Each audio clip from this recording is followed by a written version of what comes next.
सर्वेभ्यो नमो नमः। व्याकरणात्मक टिप्पणी भाग 6 अभिज्ञान शाकुंतलम चतुर्थ अंक हम लोग प्रारंभ कर रहे हैं। तो आइए पढ़ा जाए। परित्यक्तम नर्तनम यही बहुव्रीहि समास। तो परित्यक्त नर्तना मयूराह ऐसा शब्द आया है ना, तो परित्यक्त नर्तना में बहुव्रीहि समास। यह वह श्लोक है जिसे प्रियंवदा बोलती हैं। भाग 5 में हमने इसे बताया होगा। उद्गलित दर्भ कवला मृग्यः परित्यक्त नर्तना मयूराः अपसृत पांडुपत्रा मुंचन्त अश्रूणीव लता। ऐसा श्लोक प्रियंवदा बोली हैं। तो ये उसी की व्याकरण है। परित्यक्त की व्याकरण देख लेते हैं। व्याकरणात्मक टिप्पणी परिधन त्यज धन कत प्रत्यय। तो परित्यक्त में त्यज धातु है, परि उपसर्ग है, कत प्रत्यय है। नर्तनम नृत धन ल्युट प्रत्यय। नृत धातु है नर्तनम में, नर्त नहीं है, नृत। फिर है अपसृत पांडुपत्राह, जिनसे पीले पत्ते गिर रहे हैं। तो पीले पत्ते किससे गिर रहे हैं? लताओं से। अपसृतानि पांडूनि पत्राणि याभ्यः ताः बहुव्रीहि समास। ठीक, अपसृत पांडुपत्राः में बहुव्रीहि समास है। फिर नोट, यू पद के कारण उत्प्रेक्षा अलंकार। तो इस श्लोक में उत्प्रेक्षा अलंकार है। मृगी मयूर लताओं में भ्रातृत्व का आरोप होने के कारण समासोक्ति है, आर्या छंद है। तो आर्या छंद का वैसे हमने लक्षण बताया था, लेकिन अभी बताएंगे इसमें भी। आमंत्र इससे विदाई लूंगी सोदर्या स्नेहम बहिंसा प्रेम। ये आमंत्र इससे का अर्थ है विदाई लूंगी। तो ऐसे शब्द बहुत इम्पॉर्टेंट होते हैं, उन्हें उनका हिंदी अर्थ याद होना चाहिए। और ये शब्द बोल कौन रहा है? शकुंतला बोल रही हैं। दक्षिणेन, दक्षिण पद का अर्थ यहाँ पर दाहिनी ओर है। दक्षिण पद का क्या अर्थ है? दाहिनी ओर। सोदर्या स्नेहम, सोदर्यायाः स्नेहः तम तत्पुरुष समास। सोदर्या समाने उदरे शयिता इति सोदर्या, यानी कि सहोदर का तात्पर्य है जो समाने उदरे शयिता। आलिंग्य, आलिंग त्वाधन ल्यप प्रत्यय। आलिंग्य में लिंग धातु है, त्वा और ल्यप प्रत्यय है, आ उपसर्ग है। संगता समधन गम कद्धन टाप भविष्यामि। तो भविष्यामि तो सरल है, लृट लकार उत्तम पुरुष एक वचन का रूप है। तो यहाँ तक तो कठिन नहीं है। फिर श्लोक है 13 नंबर का श्लोक है अभिज्ञान शाकुंतलम के चतुर्थ अंक का। संकल्पितम प्रथमम एव मया तवार्थे भर्तारम आत्मसदृशम सुकृतैर्गता त्वं च्यूतेन संसृतवती नवमालिकेय अस्याम अहम त्वयि च संप्रति वीतचिंतः। ये कौन कहता है? ये महर्षि कण्व कहते हैं। ये बड़ा ही इम्पॉर्टेंट श्लोक है और इसकी चतुर्थ लाइन तो बहुत ही इम्पॉर्टेंट है। हमने अपने जो शब्दशः पढ़ाया है चतुर्थ अंक, उसमें विधिवत इसको बताया है। कृपया इसके लिए आप लोग पिछली वीडियो देखें। तो यहाँ पर तो केवल हम लोग व्याकरण देख रहे हैं। आत्मसदृशम, अपने अनुरूप, आत्मना सदृशम, आत्मसदृशम तत्पुरुष समास। कौन सा समास? तत्पुरुष समास। फिर है वीत चिंता, चिंता रहित। वीता चिंता यस्य सह बहुव्रीहि समास। तो वीत चिंता कौन है? वीत चिंता महर्षि कण्व हैं। तवार्थे, तव धन अर्थे, तवार्थे तेरे लिए।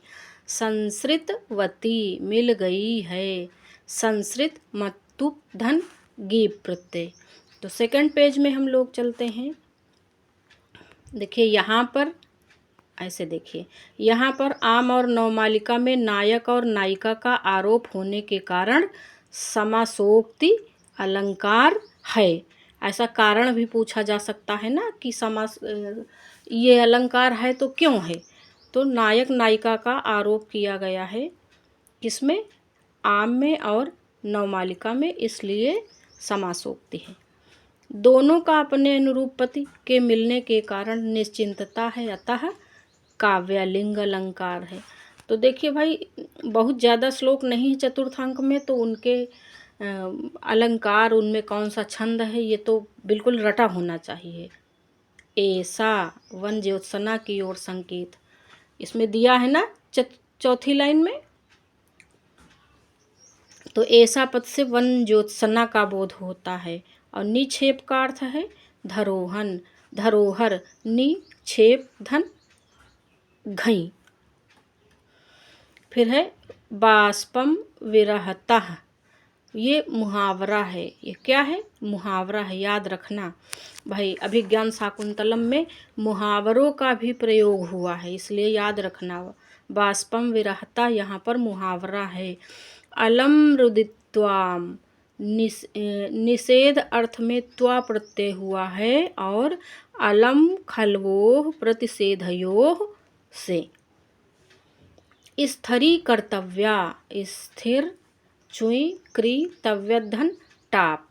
तो ये रोने का निषेध कौन करवा रहा, महर्षि कण्व करवा रहे हैं। फिर है अनघ प्रसवा, अनघः प्रसवः यस्याः सा बहुव्रीहि समास। तो अनघ प्रसवा किसके लिए प्रयोग हुआ है, हिरनी के लिए।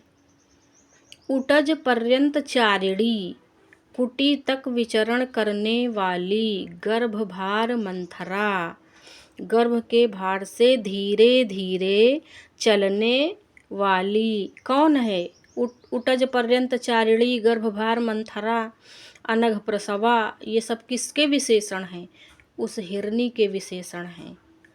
मह्यम में चतुर्थी विभक्ति एक वचन। नेदम, ना धन इदम, नेदम गुण संधि। विस्मरिष्यामः, लृट लकार उत्तम पुरुष एक वचन। तो वसने सज्जते, अब ये वसने सज्जते है, इसका अर्थ है वस्त्र में चिपट रहा है, या खींच रहा है, या लिपट रहा है, ऐसा यहाँ पर समझना चाहिए।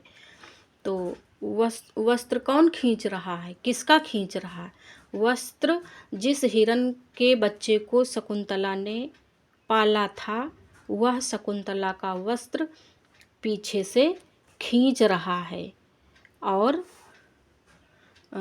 शकुंतला को रोक रहा है। तो इसमें आया है श्लोक, पहले हम बता देते हैं। ये 14 नंबर का श्लोक है चतुर्थ अंक का। यस्य त्वया व्रणविरोपणयुङ्गुदीनां तैलं निषिच्यत मुखे कुशसूचिविद्धे श्यामाकमुष्टिपरिवर्धित को जहाति सोऽयं न पुत्रकृतकः पदवीं मृगास्ते वसंत तिलका तभजा जगौगः।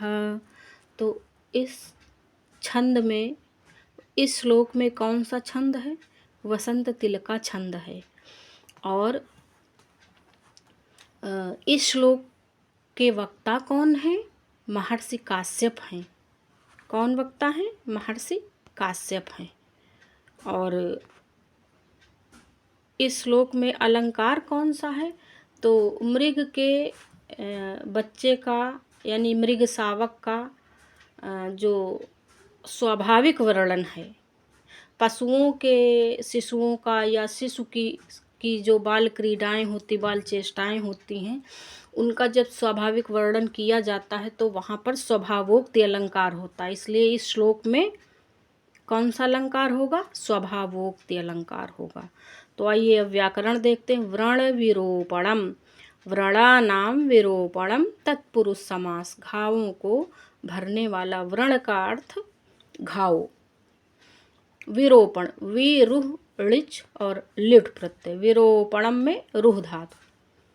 न्यसिच्यत लगाया, निसिच कर्मवाच्य में लंग लकार का रूप यहाँ पर बना, और यहाँ पर सिच के सा को मूर्धन्य सकार हो जाता है। प्राक्सिताद अंग व्याये अपिसे, प्राक्सिताद अंग व्याये अपिसे, यहाँ पर सिच के सा को मूर्धन्य सकार हो जाता है। फिर है कुश सूचि विद्धेः, कुशानाम सूचि भी विद्धेः तत्पुरुष समास। तो कुश सूचि विद्धेः किसका विशेषण है? उस मृग का विशेषण है। व्यध धन कत प्रत्यय, जहाति माने छोड़ रहा है, जहाति का अर्थ है छोड़ रहा है।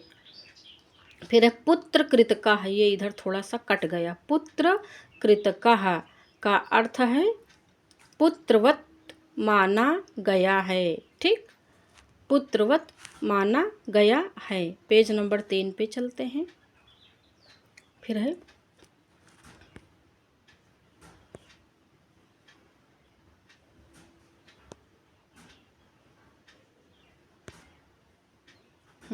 अनुसरसि, अनुसरस मध्यम पुरुष एक वचन। थोड़ा सा इसका स्क्रीनशॉट लेने में इधर उधर हो गया। सहवास परित्यागिनी, साथ छोड़ने वाली। तो सहवास परित्यागिनी कौन है? शकुंतला है। और ये कह कौन रहा? शकुंतला ही कह रही हैं। सहवास की व्याकरण, सहवास धन परि धन त्यज धन निगुण, और निगुण में इन शेष। सहवास, सहवासह में सुपसुपा समास, इसको याद रखेंगे, ये इम्पॉर्टेंट बन जाता है। सहवासह में सुपसुपा समास। अचिर प्रसूतया, अचिरम प्रसूता तया कर्मधारे समास। जन्म देने के बाद शीघ्र ही मृत हुई। जनन्या में तृतीया का, जनन्या पद में तृतीया है।